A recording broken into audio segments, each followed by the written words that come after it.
Universe Books. Answers about life.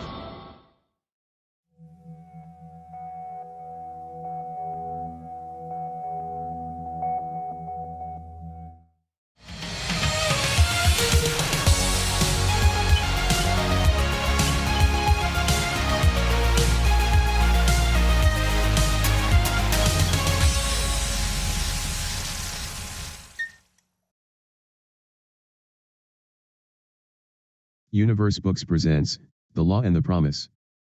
By Neville Goddard, 1961.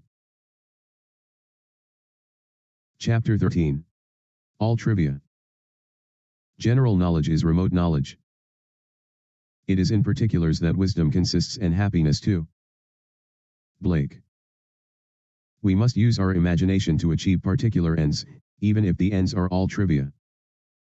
Because men do not clearly define and imagine particular ends, the results are uncertain, while they might be perfectly certain. To imagine particular ends is to discriminate clearly. How do we distinguish the oak from the beech, the horse from the ox, but by the bounding outline? Definition asserts the reality of the particular thing against the formless generalizations which flood the mind. Life on earth is a kindergarten for image making. The bigness or littleness of the object to be created is not in itself important. The great and golden rule of art, as well as of life, said Blake, is this, that the more distinct, sharp, and wiry the bounding line, the more perfect the work of art, and the less keen and sharp, the greater is the evidence of weak imitation. What is it that builds a house and plants a garden but the definite and determinate? Leave out this line, and you leave out life itself. The following stories are concerned with the acquiring of seemingly little things, or toys as I call them, but they are important because of the clear imaginal images that created the toys. The author of the first story is one of whom it is said, she has everything. This is true. She has financial, social, and intellectual security. She writes, as you know, through your teaching and through my practice of that teaching, I have completely changed myself and my life. 2 weeks ago when you spoke of toys, I realized I had never used my imagination for the getting of things, and I decided it would be fun to try it. You told of a young woman who was given a hat by merely wearing that hat in her imagination. The last thing on earth I needed was a hat, but I wanted to test my imagination for this getting of things, so I selected a hat pictured in a fashion magazine. I cut the picture out and stuck it on the mirror of my dressing table. I studied the picture carefully. Then, I shut my eyes, and in my imagination, I put that hat on my head and wore it as I walked out of the house. I did this just once. The following week I met some friends for luncheon and one of them was wearing the hat. We all admired it. The very next day, I received a parcel by special delivery messenger. The hat was in the parcel. The friend who had worn it the day before, had sent the hat to me with a note saying she did not particularly care for the hat, and didn't know why she had bought it in the first place, but for some reason she thought it would look well on me, and would I please accept it? GL. Movement from dreams to things is the power driving humanity. We must live wholly on the level of imagination. And it must be consciously and deliberately undertaken. All my life I have loved birds. I enjoy watching them, hearing their chatter, feeding them, and I am particularly fond of the small sparrow. For many months I have fed them crumbs of morning bread, wild bird seed and anything I believed they would eat. And for all those months I have been frustrated as I watched the larger birds, particularly the pigeons, command the area, gobbling up most of the good seed and leaving the husks for my sparrows. To use my imagination on this problem seemed facetious to me at first, but the more I thought of it, the more interesting the idea became. So, one night I set about seeing the little birds come in for their full share of daily offerings, and I would tell my wife that the pigeons no longer interfered with my sparrows but took their share like gentlemen and then left the area. I continued this imaginary action for almost 1 month. Then one morning I noticed that the pigeons had disappeared. The sparrows had breakfast all to themselves for a few days, for those few days no larger bird entered the area. They did return eventually, but to this day they have never again infringed on the area occupied by my sparrows. They stay together, eating what I put out for them, leaving a full share of the area to my tiny friends. And do you know? I actually believe the sparrows understand, they no longer seem to be afraid when I walk among them. RK.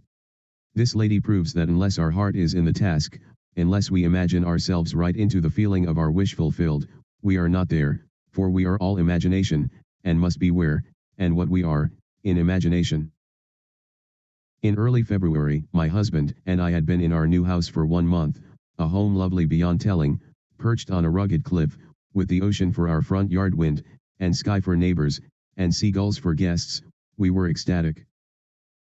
If you have experienced the joy and woe of building your own home, you know how completely filled with happiness you are, and how completely empty your purse is.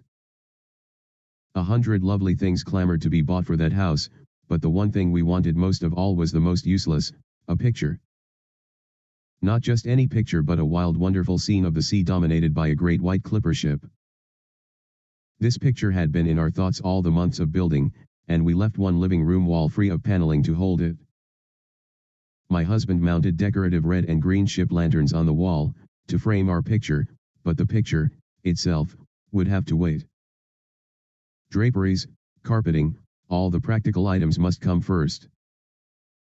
Perhaps so, but that didn't stop either one of us from seeing that picture, in our imagination, on that wall. One day while shopping, I strolled into a small art gallery, and as I walked through the door, I stopped, so suddenly a gentleman walking behind me crashed into an easel.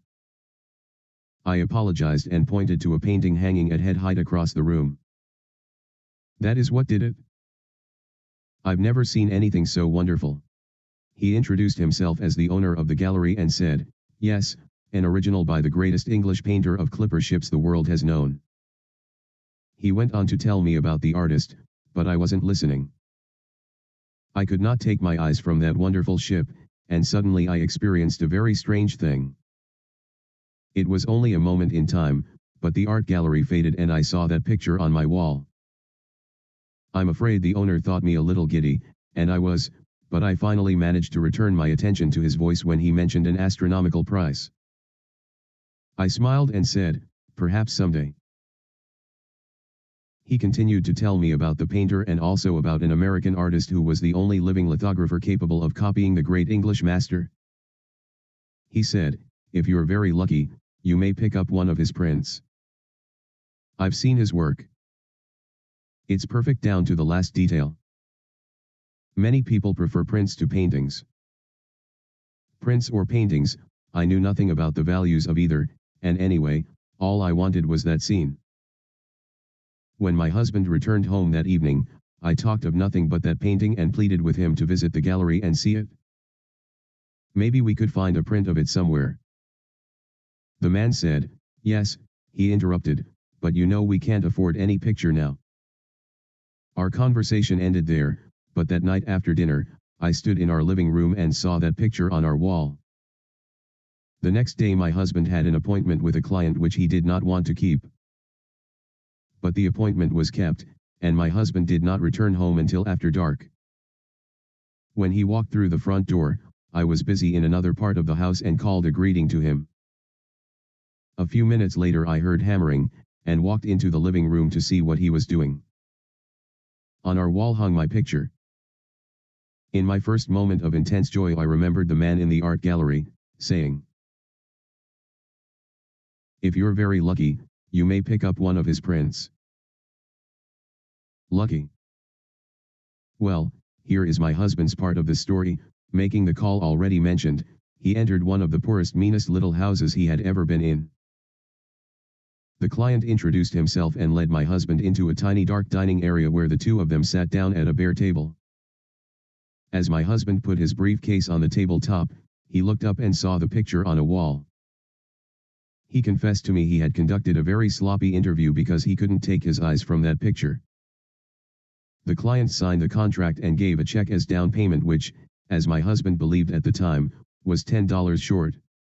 Mentioning this fact to the client, he said the check given was every cent he could afford, but added, I've noticed your interest in that picture. It was here when I took this place. I don't know to whom it belonged, but I don't want it. If you'll put the $10 in for me, I'll give you the picture. When my husband returned to his company's main office, he learned he had been in error about the amount. He was not charged $10. Our picture is on our wall, and it costs us nothing. A. Of R.L. who writes the following letter, it must be said, in faith, lady, you have a merry heart. One day, during a bus strike, I needed to go into the downtown area and had to walk 10 blocks from my home to the nearest bus in operation. Before starting home, I recalled there was no food market on this new route and I wouldn't be able to shop for dinner. I had enough to manage a potluck meal, but I would need bread. After shopping all day, the 10 blocks back from the bus line was all I could manage, and to go still farther to shop for bread was out of the question. I stood very still for a moment and allowed a vision of bread to dance in my head. Then I started for home. When I boarded the bus I was so tired I grabbed the first available seat and almost sat on a paper bag. Now, on a crowded bus tired passengers rarely look directly at one another, so being naturally curious, I peeked into the bag. Of course it was a loaf of bread, not just any bread but the very same brand of bread I always buy. R.L. Trifles, all trifles, but they produced their trivia without price. Imagining accomplished these things, without the means generally reputed necessary to do so. Man rates wealth in a way that bears no relation to real values. Come, buy wine and milk, without money and without price. Isaiah 55, verse 1. Chapter 14. The creative moment. The natural man does not receive the gifts of the Spirit of God, for they are folly to him, and he is not able to understand them, because they are spiritually discerned. 1 Corinthians 2, verse 14. There is a moment in each day that Satan cannot find, nor can his watch fiends find it, but the industrious find this moment and it multiply, and when it once is found, it renovates every moment of the day if rightly placed.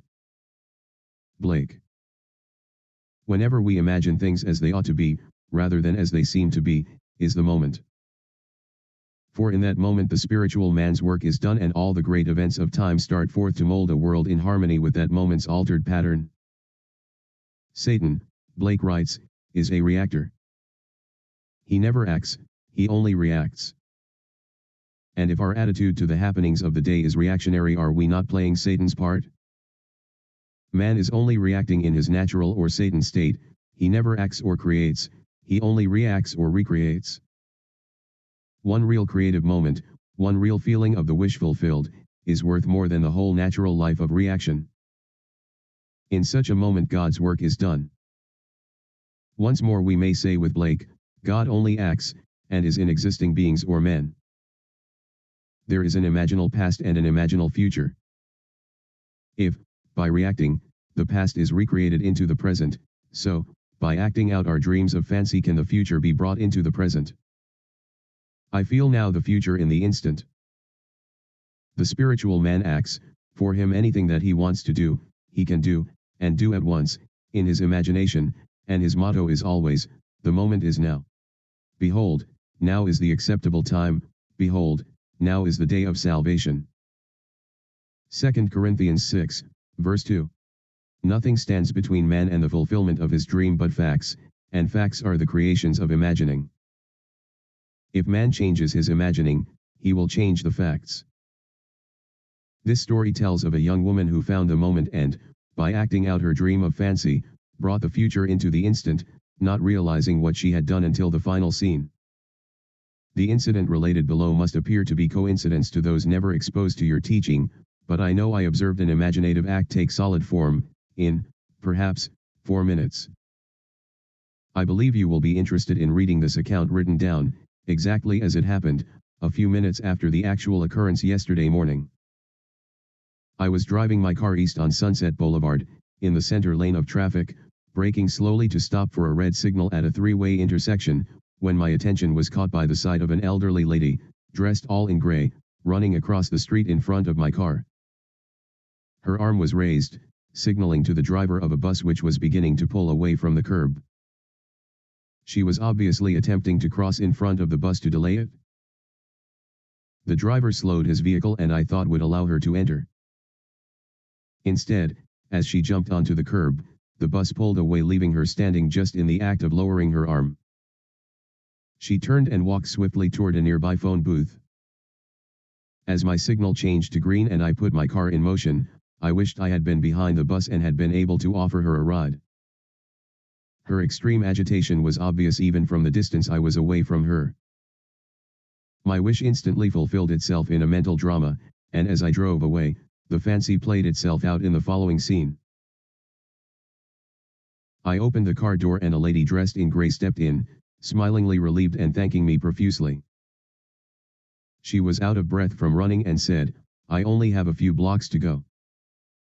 I'm meeting friends and I was so afraid they would leave without me when I missed my bus." I left my imaginary lady out a few blocks farther on, and she was delighted to observe her friends still waiting for her. She thanked me again and walked away. The entire mental scene was spent in the time it takes to drive 1 block at a normal rate of speed. The fancy satisfied my feelings regarding the real incident, and I immediately forgot it. 4 blocks farther, I was still in the center lane, and again had to stop for a red signal. My attention at this time was turned inward on something I have now forgotten, when suddenly someone tapped on the closed window of my car, and I looked up to see a lovely appearing elderly lady with gray hair, dressed all in gray. Smiling, she asked if she might ride a few blocks with me as she had missed her bus. She was out of breath, as though from running, and I was so stunned by her sudden appearance in the middle of a busy street at my window, that for a moment I could only react physically, and without answering, leaned over and opened my car door. She got in, and said, "It's so annoying to rush so and then miss a bus.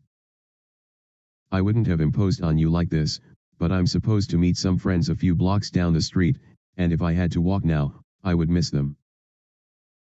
6 blocks farther on, she exclaimed, "Oh, good. They're still waiting for me." I let her out and she thanked me again and walked away. I'm afraid I drove to my own destination by automatic reflex, for I had fully recognized that I had just observed a waking dream take form in physical action. I recognized what was happening while it was happening. As soon as I could, I wrote down each part of the incident and found a startling consistency between the waking dream and the subsequent reality. Both women were elderly, gracious in manner, dressed all in gray, and out of breath from hurrying to catch a bus and missing it. Both wished to meet friends, who for some reason could not wait for them much longer, and both left my car within the space of a few blocks after successfully completing their contact with their friends. I am amazed, confounded, and elated. If there is no such thing as coincidence or accident, then I witnessed imagination become reality almost instantaneously. JRB. There is a moment in each day that Satan cannot find. Nor can his watch fiends find it, but the industrious find this moment and it multiply, and when it once is found, it renovates every moment of the day if rightly placed. From the first time I read your search, I have longed to experience a vision. Since you have told us of the promise, this desire has been intensified. I want to tell you of my vision, which was a glorious answer to my prayer, but I am sure I would not have had this experience were it not for something that occurred 2 weeks ago. It was necessary for me to park my car some distance from the university building, where I was scheduled to conduct my class. As I left my car, I was conscious of the stillness about me. The street was completely deserted, no one was in sight. Suddenly, I heard a most frightful cursing voice. I looked toward the sound and saw a man brandishing a cane, yelling between vile words, "I'll kill you, I'll kill you." I continued on as he approached me, for at that moment I thought, now I can test what I have professed to believe. If I do believe we are one, the Father, this derelict and I, no harm can come to me. At that moment I had no fear. Instead of seeing a man coming toward me, I felt a light. He stopped yelling, dropped his cane and walked quietly as we passed with less than a foot between us. Having tested my faith at that moment, everything about me had seemed more alive than before, flowers brighter and trees greener. I have had a sense of peace and the oneness of life I had not known before. Last Friday, I drove to our country home. Nothing was unusual about the day or evening.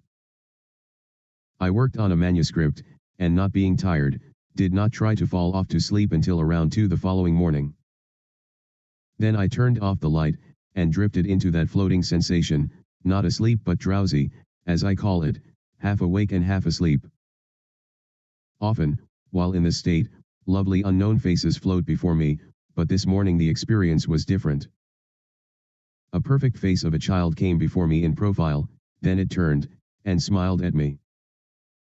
It was glowing with light and seemed to fill my own head with light. I was aglow and excited, and thought, this must be the Christos, but something within me without sound, said, no, this is you. I feel I will never be the same again and someday I may experience the promise. GB. Our dreams will all be realized from the time that we know that imagining creates reality, and act.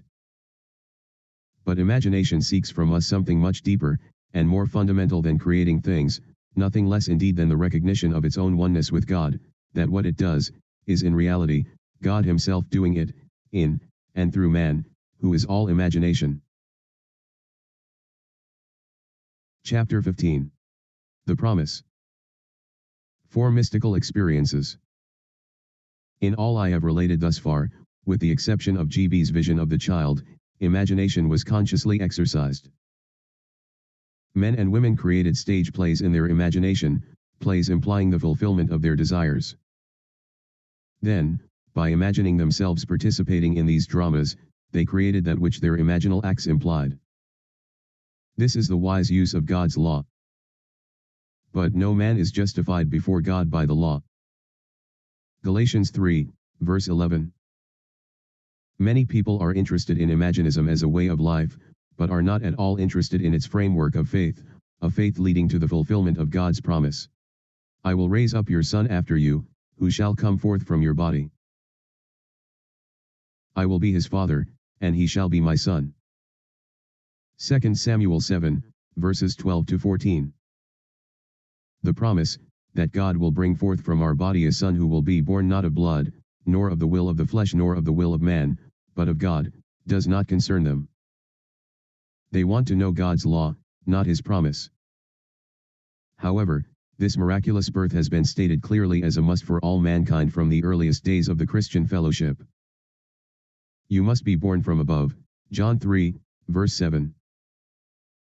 My purpose here is to state it again, and to state it in such language and with such reference to my own personal mystical experiences, that the reader will see that this birth from above is far more than a part of a dispensable superstructure, that it is the sole purpose for God's creation. Specifically, my purpose in recording these 4 mystical experiences is to show what Jesus Christ, the faithful witness, the firstborn from the dead, Revelation 1, verse 5, was trying to say about this birth from above. How can men preach unless they are sent? Romans 10, verse 15. Many years ago, I was taken in spirit into a divine society, a society of men in whom God is awake. Though it may seem strange, the gods do truly meet. As I entered this society, the first to greet me was the embodiment of infinite might. His was a power unknown to mortals. I was then taken to meet infinite love. He asked me, "What is the greatest thing in the world?" I answered him in the words of Paul, "Faith, hope, and love, these 3, but the greatest of these is love." At that moment, he embraced me and our bodies fused and became one body. I was knit to him and loved him as my own soul. The words, love of God, so often a mere phrase, were now a reality with a tremendous meaning. Nothing ever imagined by man could be compared with this love which man feels through his union with love. The most intimate relationship on earth is like living in separate cells compared with this union. While I was in the state of supreme delight, a voice from outer space shouted, "Down with the blue bloods." At this blast, I found myself standing before the one who had first greeted me, he who embodied infinite might. He looked into my eyes and without the use of words or mouth, I heard what he told me, time to act. I was suddenly whisked out of that divine society and returned to earth. I was tormented by my limitations of understanding, but I knew that on that day the divine society had chosen me as a companion, and sent me to preach Christ, God's promise to man. My mystical experiences have brought me to accept literally, the saying that all the world is a stage, and to believe that God plays all the parts. The purpose of the play? To transform man, the created, into God, the Creator. God loved man, his created, and became man in faith, that this act of self-commission would transform man, the created, into God, the Creator. The play begins with the crucifixion of God on man, as man, and ends with the resurrection of man, as God. God becomes as we are, that we may be as he is. God becomes man that man may become, first, a living being, and secondly, a life-giving spirit. I have been crucified with Christ, it is no longer I who live, but Christ who lives in me, and the life I now live in the flesh, I live by faith in the Son of God, who loved me and gave himself for me. Galatians 2, verse 20. God took upon himself the form of man and became obedient unto death, even death on the cross of man, and is crucified on Golgotha, the skull of man. God himself enters death's door, the human skull, and lies down in the grave of man, to make man a living being. God's mercy turned death into sleep. Then began the prodigious and unthinkable metamorphosis of man, the transformation of man into God. No man unaided by the crucifixion of God, could cross the threshold that admits to conscious life, but, now, we have union with God in his crucified self. He lives in us as our wonderful human imagination. Man is all imagination, and God is man, and exists in us and we in him. The eternal body of man is the imagination, that is, God, himself. When he rises in us we will be like him, and he will be like us. Then all impossibilities will dissolve in us at that touch of exaltation, which his rising in us will impart to our nature. Here is the secret of the world, God died to give man life, and to set man free, for, however clearly God is aware of his creation, it does not follow that man, imaginatively created, is aware of God. To work this miracle, God had to die, then rise again as man, and none has ever expressed it so clearly as William Blake. Blake says, or rather has Jesus say, unless I die, thou canst not live, but if I die I shall arise again, and thou with me. Wouldest thou love one who never died for thee, or ever die for one who had not died for thee? And if God dieth not for man and giveth not himself eternally for man, man could not exist. So God dies, that is to say, God has freely given himself for man. Deliberately, he has become man and has forgotten that he is God, in the hope that man, thus created, will eventually rise as God. God has so completely offered his own self for man, that he cries out on the cross of man, my God, why hast thou forsaken me? He has completely forgotten that he is God. But after God rises in one man, that man will say to his brothers, why stand we here trembling around calling on God for help, and not ourselves, in whom God dwells? This first man, that has been raised from the dead, is known as Jesus Christ, the first fruits of those who have fallen asleep, the firstborn of the dead. For man, God died, now, by a man, has come also the resurrection of the dead. Jesus Christ resurrects his dead father, by becoming his father. In Adam, the universal man, God sleeps. In Jesus Christ, the individualized God, God wakes. In waking, man, the created, has become God, the Creator, and can truly say, before the world was, I am. Just as God in his love for man so completely identified himself with man, that he forgot that he was God, so man in his love for God must so completely identify himself with God, that he lives the life of God, that is, imaginatively. God's play, which transforms man into God, is revealed to us in the Bible. It is completely consistent in imagery and symbolism. The New Testament is hid in the Old Testament, and the Old is manifested in the New.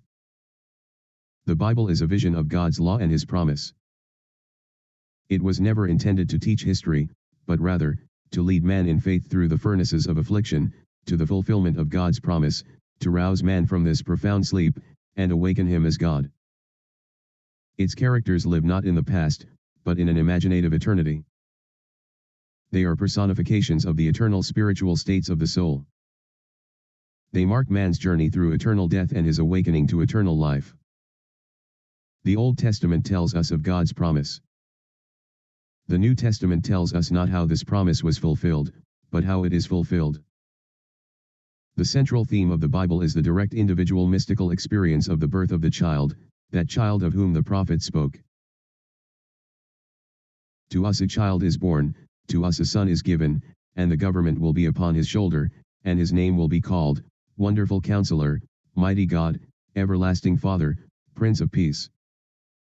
Of the increase of his government and of peace, there will be no end. Isaiah 9, verses 6 and 7.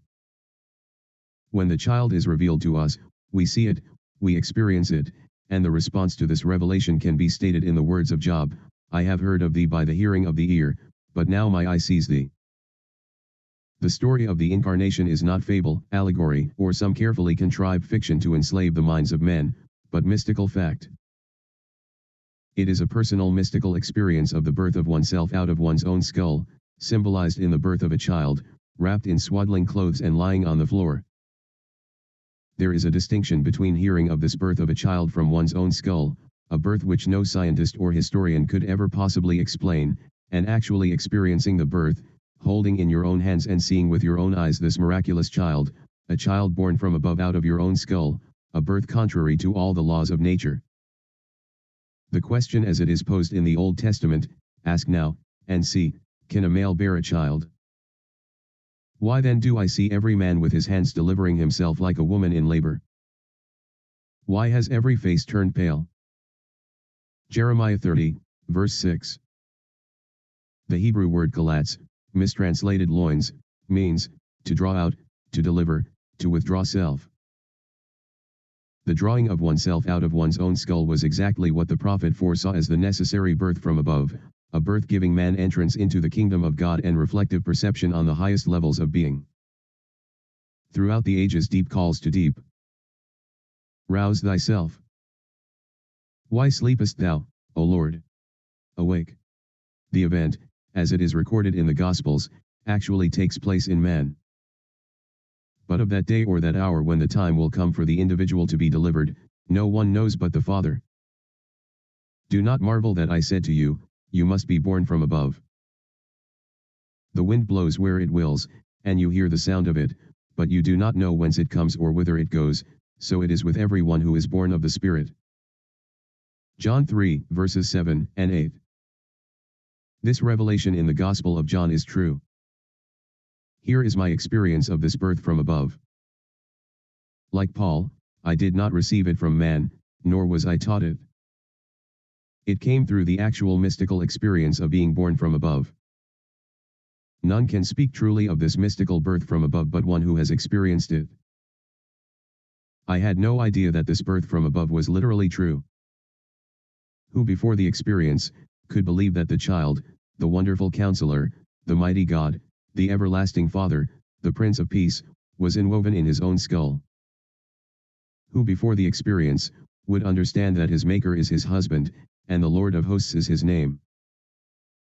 Who would believe that the Creator went in unto his own creation, and knew it to be himself, and that, this entrance into the skull of man, this union of God and man, resulted in the birth of a son out of the skull of man, which birth, gave to that man eternal life and union with his Creator forever?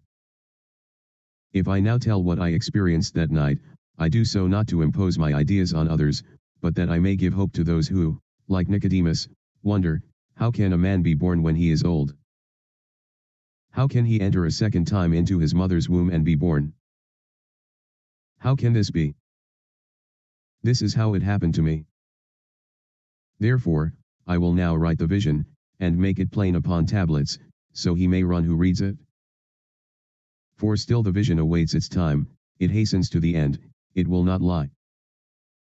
If it seems slow, wait for it, it will surely come, it will not delay. Behold, he whose soul is not upright in him, shall fail, but the righteous shall live by his faith. Habakkuk 2, verses 2-4. In the early hours of the morning on July 20, 1959, in the city of San Francisco, a heavenly dream in which the arts flourished was suddenly interrupted by the most intense vibration centered at the base of my skull. Then a drama, as real as those I experience when I am fully awake, began to unfold. I awoke from a dream to find myself completely entombed within my skull. I tried to force my way out through its base. Something gave way and I felt myself move head downward, through the base of my skull. I squeezed myself out, inch by inch.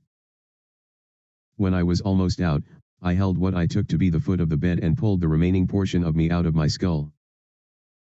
There, on the floor, I lay for a few seconds.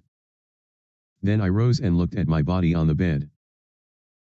It was pale of face, lying on its back and tossing from side to side, like one in recovery from a great ordeal. As I contemplated it, hoping that it would not fall off the bed, I became aware that the vibration which started the whole drama was not only in my head, but now was also coming from the corner of the room. As I looked over to that corner, I wondered if that vibration could be caused by a very high wind, a wind strong enough to vibrate the window. I did not realize that the vibration which I still felt within my head was related to that which seemed to be coming from the corner of the room. Looking back to the bed, I discovered that my body was gone, but in its place sat my 3 older brothers. My oldest brother sat where the head was. My second and third brothers sat where the feet were. None seemed to be aware of me, although I was aware of them and could discern their thoughts. I suddenly became aware of the reality of my own invisibility. I noticed that they, too, were disturbed by the vibration coming from the corner of the room. My third brother was the most disturbed and went over to investigate the cause of the disturbance. His attention was attracted by something on the floor, and looking down he announced, "It's Neville's baby." My other 2 brothers, in most incredulous voices, asked, "How can Neville have a baby?" My brother lifted the infant wrapped in swaddling clothes, and laid him on the bed. I, then, with my invisible hands, lifted the babe and asked him, "How is my sweetheart?" He looked into my eyes and smiled, and I awoke in this world, to ponder this greatest of my many mystical experiences. Tennyson has a description of death as a warrior, a skeleton, high on a night black horse, issuing forth at midnight. But, when Gareth's sword cut through the skull, there was in it, the bright face of a blooming boy, fresh as a flower newborn. Idylls of the King. 2 other visions I will tell, because they bear out the truth of my assertion, that the Bible is mystical fact, that everything written about the promised child in the law of Moses and the prophets and the Psalms, must be mystically experienced in the imagination of the individual. The child's birth is a sign and a portent, signaling the resurrection of David, the Lord's anointed, of whom he said, "You are my son, today I have begotten you." Psalms 2, verse 7. 5 months after the birth of the child, on the morning of December 6, 1959, in the city of Los Angeles, a vibration similar to the one which preceded his birth started in my head. This time, its intensity was centered at the top of my head. Then came a sudden explosion, and I found myself in a modestly furnished room. There, leaning against the side of an open door, was my son David, of biblical fame. He was a lad in his early teens. What struck me forcibly about him, was the unusual beauty of his face and figure. He was, as he is described in the first book of Samuel, ruddy, with beautiful eyes and very handsome. Not for one moment did I feel myself to be anyone other than who I am now. Yet I knew that this lad, David, was my son, and he knew that I was his father, for the wisdom from above is without uncertainty. As I sat there, contemplating the beauty of my son, the vision faded, and I awoke. I, and the children whom the Lord has given me, are signs, and portents in Israel, from the Lord of hosts, who dwells on Mount Zion. Isaiah 8, verse 18. God gave me David as my very own son. I will raise up your son after you, who shall come forth from your body, I will be his father, and he shall be my son. 2 Samuel 7, verses 12 to 14. God is known in no other way than through the Son. No one knows who the Son is, except the Father, or who the Father is, except the Son and anyone to whom the Son chooses to reveal him. Luke 10, verse 22. The experience of being David's father is the end of man's pilgrimage on earth. The purpose of life is to find the father of David, the Lord's anointed, the Christ. Abner, whose son is this youth? And Abner said, As your soul lives, O king, I cannot tell. And the king said, Inquire whose son the stripling is. And as David returned from the slaughter of the Philistine, Abner took him and brought him before Saul, with the head of the Philistine in his hand. And Saul said to him, Whose son are you, young man? And David answered, I am the son of your servant Jesse, the Bethlehemite. 1 Samuel 17, verses 55 to 58. Jesse is any form of the verb to be. In other words, I am the son of who I am self-begotten, I am the son of God, the Father. I and my Father are one. I am the image of the invisible God. He who has seen me has seen the Father. Whose son, is not about David, but about David's father, whom the king had promised, 1 Samuel 17, verse 25, to make free in Israel. Note, in all these passages, 1 Samuel 17, verses 55, 56, and 58, the king's inquiry is not about David but about David's father. I have found David, my servant, he shall cry to me, Thou art my Father, my God, and the rock of my salvation. And I will make him the firstborn, the highest of the kings of the earth. Psalms 89, verse 27. The individual who is born from above will find David, and know him to be his very own son. Then he will ask the Pharisees, who are always with us, What do you think of the Christ? Whose son is he? And when they say to him, The son of David, he will say to them, How is it then, that David in the Spirit calls him Lord? If David thus calls him Lord, how is he his son? Matthew 22, verse 41 to 45. Man's misconception of the role of the Son, which is only a sign and a portent, has made the Son an idol. Little children, keep yourselves from idols. 1 John 5, verse 21. God awakes, and that man in whom he awakes, becomes his own father's father.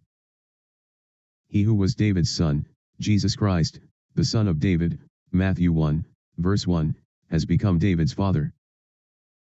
No longer will I cry to our father David, thy child, Acts 4, verse 25, I have found David, he has cried to me, Thou art my father, Psalm 89. Now I know myself to be one of the Elohim, the God who became man, that man may become God. Great indeed, we confess, is the mystery of our religion, 1 Timothy 3, verse 16. If the Bible were history, it would not be a mystery. Wait for the promise of the Father, Acts 1, verse 4, that is, for David, God's son, who will reveal you as the Father. This promise, says Jesus, you heard from me, Luke 24, verse 49, and to its fulfillment at that moment in time when it pleases God to give you his Son as your offspring, which is Christ. Galatians 3, verse 16. A figure of speech is used for the purpose of calling attention to emphasizing and intensifying the reality of the literal sense. The truth is literal, the words used are figurative. The curtain of the temple was torn in two from top to bottom, and the earth shook and the rocks were split. Matthew 27, verse 51. On the morning of April 8, 1960, 4 months after it was revealed to me that I am David's father, a bolt of lightning, out of my skull, split me in two, from the top of my skull to the base of my spine.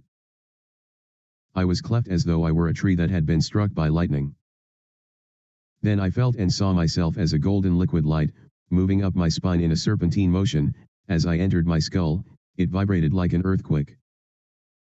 Every word of God proves true, he is a shield to those who take refuge in him. Do not add to his words, lest he rebuke you, and you be found a liar. And as Moses lifted up the serpent in the wilderness, so must the Son of Man be lifted up. John 3, verse 14. These mystical experiences will help to rescue the Bible from the externals of history, persons, and events, and to restore it to its real significance in the life of man. Scripture must be fulfilled in us. God's promise will be fulfilled. You will have these experiences, and you shall be my witnesses in Jerusalem, and in all Judea and Samaria, and to the end of the earth. Acts 1, verse 8. The widening circle, Jerusalem, Judea, Samaria, the end of the earth, is God's plan. The promise is still maturing to its time, its appointed time, but how long, vast, and severe the trials where you find David, your son who will reveal you as God, the Father, were long to tell, but it hastens to the end, it will not fail. So, wait, for there will be no postponement. Is anything too wonderful for the Lord? At the appointed time, I will return to you, in the spring, and Sarah shall have a son. Genesis 18, verse 14. The end. Congratulations, you have finished this book. You are the master of your fate, the captain of your soul. Keep acting, keep learning, keep improving. It always seems impossible until it's done. Nelson Mandela. But now, please, share the last insight that this book brought to you. You already know that your point of view may help a lot of people. Your comments are welcome and will make us very happy.